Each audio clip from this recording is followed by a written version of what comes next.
I give the floor now to the permanent representative of Pakistan. Thank you, Chair.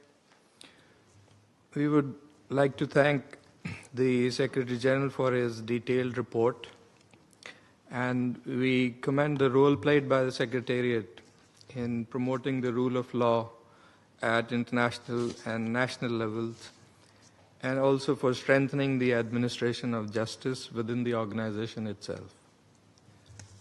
Chair, history is defined by humankind's quest for a peaceful and harmonious international order rooted in the rule of law.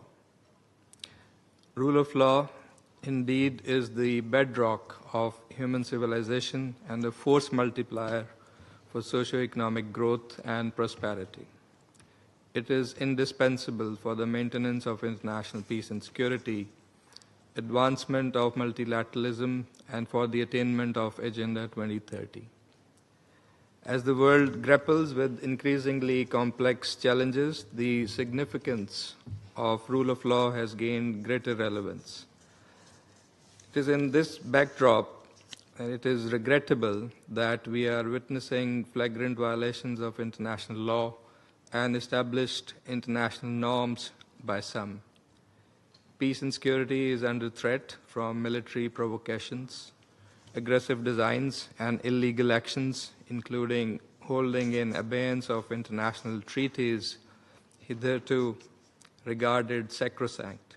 We are seeing the disturbing rise of territorial aggrandizement and unilateralism. Chair, Palestine has bled for long from the inhuman, indiscriminate, and illegal use of force by Israel against the civilian population of Gaza and beyond. We also see the continued violations of international law, including the UN Charter, international humanitarian law, and international human rights law in the Indian illegally occupied Jammu and Kashmir, in complete defiance of UN Security Council resolutions.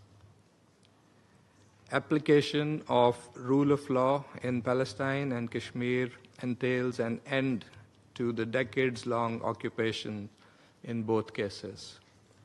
In May this year, India carried out blatant aggression against Pakistan, killing 54 innocent civilians, including 15 children and 13 women. This unwarranted and unprovoked attack was a grave breach of international law and a serious violation of Pakistan's sovereignty. Pakistan's decisive, yet proportionate, incisive, and befitting response was in exercise of the right of self-defense in accordance with Article 51 of the UN Charter. Pakistan downed several Indian aircraft that directly participated in the hostilities and inflicted damage on those Indian military bases and legitimate targets that were involved in the illegal act of aggression against Pakistan. India attempted to establish a new normal. Pakistan's response ensured that the only normal is the respect for international law and sovereignty of states in line with the UN Charter. Chair, sustainable peace and development are inextricably linked with the rule of law, both at the national and international levels. A rules-based order can only be sustained by universally and consistently upholding the purposes and principles of the UN Charter, sovereign equality, right to self-determination, respect for territorial integrity, non-use or threat of use of force, and non-interference in the internal affairs of states. Pakistan is committed to the pacific settlement of disputes. This commitment was manifested in the unanimous adoption of UN Security Council Resolution 2788 during Pakistan's presidency of the Council in July this year.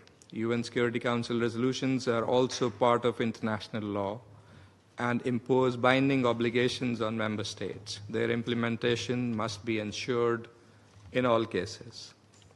As we commemorate the 80th anniversary of the UN, Pakistan would like to emphasize the importance of amplifying the inclusiveness and democratization in the development of international law and to avoid norms which are exclusive, restrictive, or discriminatory.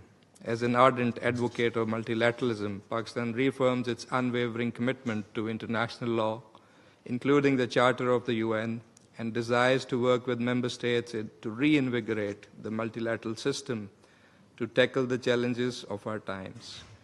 We appreciate the role of UN for the progressive development and codification of international law and in assisting member states for building their capacities.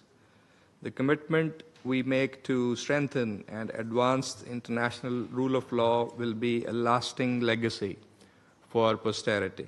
It would help wean our world of anarchy, strife, and conflict and move us towards cooperation for maximizing global peace, development, and stability.